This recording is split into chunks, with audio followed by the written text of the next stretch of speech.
All right, everyone. So I want to talk to you guys about Scott Ritter. Scott Ritter is a sick and twisted person. He is. He is a sick and twisted person. People who like watching Scott Ritter are people who sympathize with Russia. They are part of the pro-Russia crowd.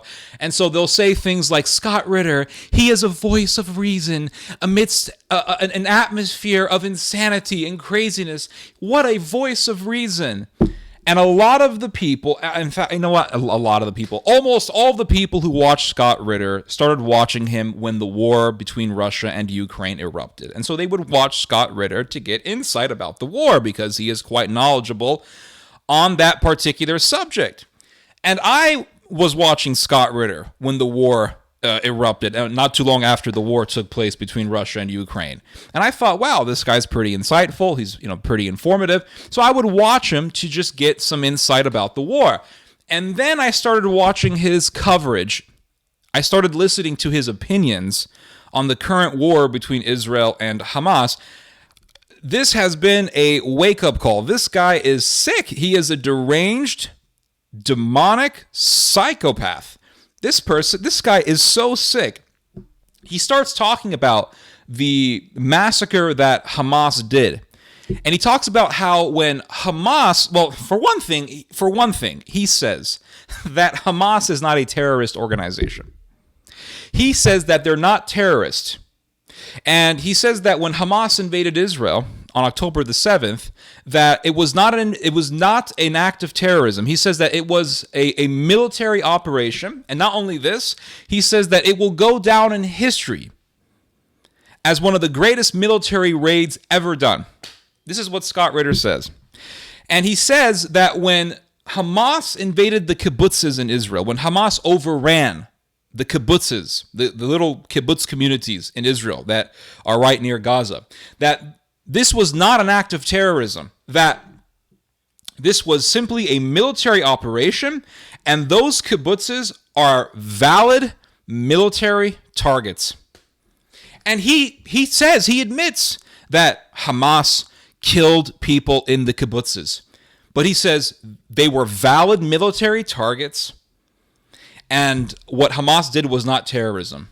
It was simply a military operation. Why? What's his logic? What's his reasoning behind what he is saying? His reasoning is that the kibbutzes have security. Yep. In other words, if those kibbutzes had no security and Hamas slaughtered them all, they would get the sympathy of Scott Ritter. The kibbutzes have security. Communities that border right with Hamas, which is just ISIS. Right? Hamas is the Palestinian ISIS. They have all the trademarks of ISIS. Rapes, beheadings, mass murder, burning people alive. They have it. They have all the trademarks of ISIS. Same religion as ISIS. Coincidence? And you're saying that communities that border right with the Palestinian ISIS have security, and therefore that makes them valid military targets for the Palestinian ISIS called Hamas. That is just sick. It's sick. This person is demonic. It's like communities that border right with a region that's been launching countless rockets into Israel for years have security. No crap, they have security. But because they have security, that makes them valid military targets. The reason why they have security is not because they're military centers or military zones. It's because they're right next to a region that wants to exterminate them. But according to Scott Ritter and his warped thinking, that makes them valid military targets. Militarized zones. No. They're not communities that have security because they're right next to the Palestinian ISIS. They're militarized zones. And he says that Hamas is not a terrorist organization. He says that what Hamas did on October the 7th was not terrorism. Hamas has a right to celebrate, and they will. I'm just telling you right now, people for years and years and years are going to be studying this as one of the defensive position, another trait of a military raid where they awaited the enemy response, hopefully luring them into an ambush, which is exactly what happened. But it's not just the military victory that Hamas has a right to celebrate, and they will. I'm just telling you right now, people for years and years and years are going to be studying this as one of the greatest military raids of modern history, because it was the greatest military raid of modern history. There ain't nothing to compete with what happened on October 7th. And it wasn't an act of terrorism, people. 1,400 dead. It's been down to 1,200. I'm not being too picky on the cat. It's still a lot of people. But fully a third of those or more were military. And of the remaining, it turns out the Israelis killed about 80% of them. So don't blame Hamas. Blame the Israeli Defense Force. They're the ones that took the Apache helicopters to the rave in the desert and shot up all the vehicles. You know, the vehicles the Israeli government was showing you, all the burned out vehicles. Look what Hamas did. Look what. No. It was the Apache helicopters flown by Israeli pilots who didn't know who was good or bad on the ground, so they killed everybody. Literally killed everybody. They're the ones who killed all those people. Now, Hamas killed some too. There was some fighting, crossfiring. People hide into bunkers. Hey, you know what you do when you clear a bunker? You throw a grenade in the bunker. Hamas threw a lot of grenades in the bunkers full of civilians. They died. Guess who else did that? American troops. Read about the taking of the city of Aachen by the American troops as we went in street by street. When we went into a building where there was a sniper, we cleared room by room by room by room. And you'll read the accounts. They throw in a grenade first. They come in, spray it down. And it was a family of 12 there, all civilians, all dead. Tough noogies. I mean, no one celebrates it, but it's just called war. Those people were in the wrong place on a bad day to have a psychedelic rave. But the vast majority were killed by the Israelis, not by Hamas. The same thing. They talk about the Kibbutz massacre. 112 civilians murdered by Hamas. They raped the women. They beheaded the children. They burned the bodies. They didn't do any such thing. I think the Israeli government, in addition to admitting that there were no beheaded children, they made that up, have now admitted there's no raped women. Hamas didn't rape anybody. And the burned bodies, they were burned by the Israelis who fired main take rounds into a building, collapsed it, breaking a gas line, causing the building catch on fire, and everybody inside dies. Did Hamas kill some people? Absolutely. But again, I want to remind people, the kibbutzes around Gaza, they're not mom and pa dairy farms, guys. They're militarized neighborhoods. Each one of them has a dedicated security force that has been given weapons, and they have a job to mobilize and fight.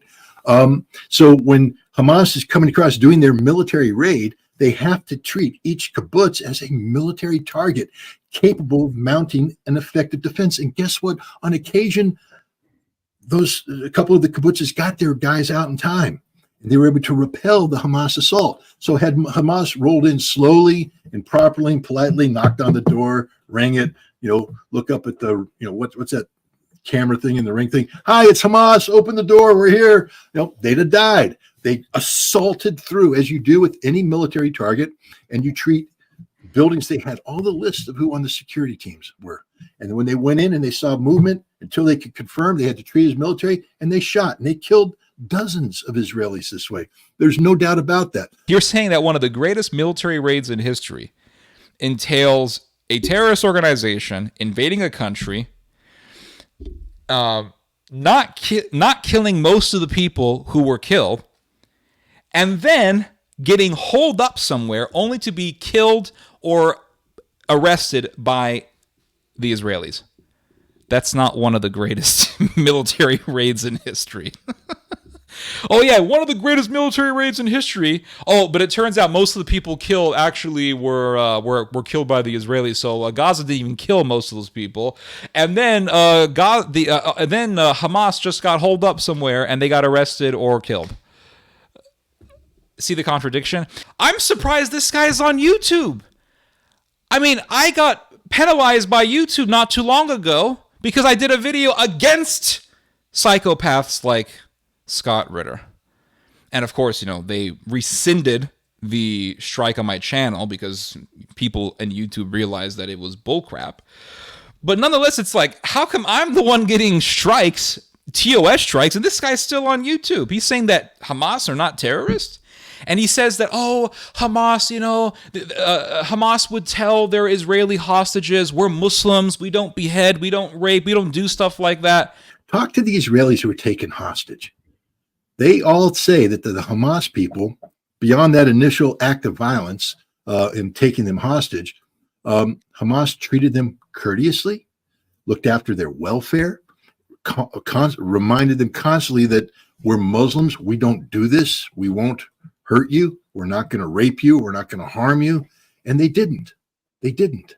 Have you seen the video of Hamas psychopaths trying to decapitate a Thai worker with a gardening hoe? Have you seen the video? And one of the Muslims the psychopath who's hitting the guy's neck over and over again with the garden hoe is saying, "By Allah, this is my first murder." And before he grabs the gardening hoe, he is begging the Islamic terrorist next to him, his fellow terrorist, "Give me a knife." He's begging them to give me a knife. He says, "Give me a knife so I can behead him. Give me a knife." A psychopath, a demonic person. They're possessed with the genies. They are possessed with the demons of Arabia. All right, they are possessed with the jinn, what Islam calls the jinn, the demons. In fact, Muhammad said that every Muslim is possessed with jinn. So Islam is demonism. That's what Islam is. And you see this video, and the guy's like, "By Allah, this is my first murder. By Allah." You hear the recording of some guy in exuberance and ecstasy talking to his father saying, "Oh, I've murdered 10 Jews with my bare hands." And then you look at the forensic data that's come out on the murders. For example, here is an article from Reuters. This came out recently.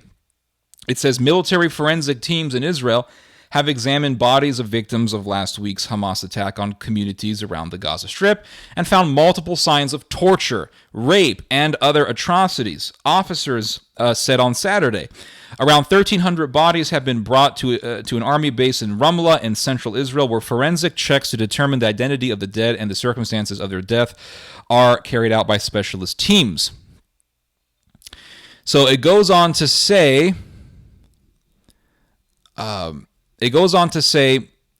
we've seen dismembered bodies with their arms and feet chopped off, people that were beheaded, a child that was beheaded, a reserve warrant officer identified only by her first name of Abigail told reporters. She said multiple cases of rape were found by forensic examination of the bodies, which have been stored in refrigerated containers. And by the way, I have seen photos of corpses, female corpses, showing the bodies completely nude, the underwear pulled off, the underwear completely gone, actually. The women are naked, dead, naked. How did they get naked? What happened? Did they take their clothes off when they were dead? They were raped. But according to Scott Ritter, these aren't terrorists. Nope. And what happened wasn't terrorism. It was a military operation. It was a military operation, and those kibbutzes are valid military targets. And you see the video of and he says, "Oh yeah, when Hamas went into a kibbutz, they just started firing everywhere because they were trying to hit the enemy. So when they saw a person, they didn't know if it was a soldier or not. So they just fired." Just like American soldiers did, and he compares it to what America did in Iraq, just like American soldiers did when they would clear out a room, and sometimes they would kill civilians. You know what happens? It's war. And you see a video of a Hamas terrorist shooting an elderly Israeli man to his death. The man was just sitting on a chair in his house. You see it on the video. And the Gazan terrorist, this demonic psychopath, shoots him twice to his death. Just kills him like that. Some elderly guy, not a soldier. An elderly guy sitting on a chair. This wasn't a valid military target. This was a deliberate act of mass murder. It was a crime. It was an injustice. And honest to God, I am just tired of these pro-Hamas people who are sympathetic to the Gazan cause. It's just sickening. And the world is turning insane. I don't know if you guys have noticed this, but the world is turning extremely pro-Palestine. It wasn't always this way. You see, my father was a pro-Israel activist. My father is Palestinian, was born in the West Bank, left Islam, converted to Christianity, and became very pro-Israel. Why was my father pro-Israel? Because he realized that, yes, while Israel does have its faults, Israel is a much more civil and balanced society than the West Bank and Gaza are. And yes, there are problems in Israel. And yes, there are Jewish extremists. Yes, there are people in Israel who hate Christians and they want to kill Christians. Yes, there is a rise in the far right in Israel. But at the same time, if you look at the current situation, comparing Israel with Gaza, it's like comparing England with Nazi Germany. And now that I've brought up Nazism, this is another thing that I want to talk about. Scott Ritter, for a long time, talked about the Nazi problem in Ukraine, and I agree with him. Ukraine has a problem, and there are people in America who are very pro-Ukraine, who don't really like to acknowledge this, but it is a dark reality regarding Ukraine. There is an ultra-nationalist problem. And Scott Ritter has talked about it. Scott Ritter has said, there's a Nazi problem in Ukraine, there's a lot of ultra-nationalism, and he has talked about Azov, and he has talked about Bandera, and he's talked about the crimes that the OUN did back in the 1940s. And that's all true. All those things happen. Where they ousted the constitutionally elected government of Viktor Yanukovych, replaced it with this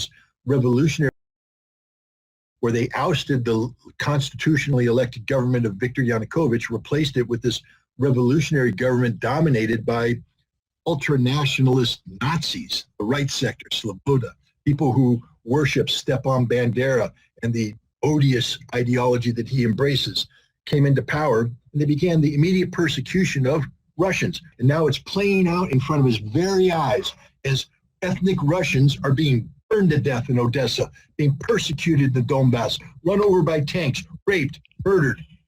But here is a terrorist organization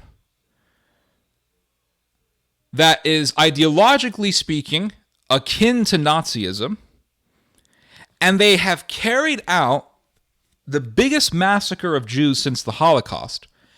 And Scott Ritter does not condemn this. He doesn't condemn the organization. It's like, whoa, hold on. We have to try to be morally consistent here. If we are going to condemn Azov, if we are going to condemn Ukrainian nationalism, then we sure as hell better condemn Hamas. Because we talk about, there's Nazis in Ukraine, and they've said things against the Jews, and, the guy who founded Azov, he said that his goal is to lead a crusade against the Semitic world, and and yeah, man, OUN, they killed Polish people, blah, blah, blah. Fine, yes, yeah, these are all legitimate criticisms, absolutely, all legitimate observations. But damn it, when you see an organization that actually has done exactly the type of stuff that the OUN did back in the 1940s to the Polish people, you better recognize that, and you better condemn it, and you better say, this is evil. You sure as hell better condemn it as evil. Because if you don't, and if you do something like what Ritter has done here, which is say, it's not terrorism, it's a military operation, and they're not terrorists, then you're just a hypocrite. That makes you a hypocrite. That makes you a hypocrite. To say that Ukraine has a Nazi problem because they have Azov and they have Ukrainian nationalism in Western Ukraine, but then to turn around and praise Hamas, that doesn't make you against Nazism. That just makes you a hypocrite. And I really cannot trust these people anymore. I can't trust Ritter and I can't really trust anybody, to be honest with you. I really believe, and call me crazy, call me a conspiracy theorist, whatever, I really believe we shouldn't trust any of these people. That's my opinion. I just don't trust these people. I don't really trust anybody. I think that if you look at both sides, the pro-NATO side and the pro-Russia side, what you will find is that most of the people on both sides are insidious. That's what I believe. I think both sides, insidious. Insidious, vicious, hypocritical. They say things only for their own advantage.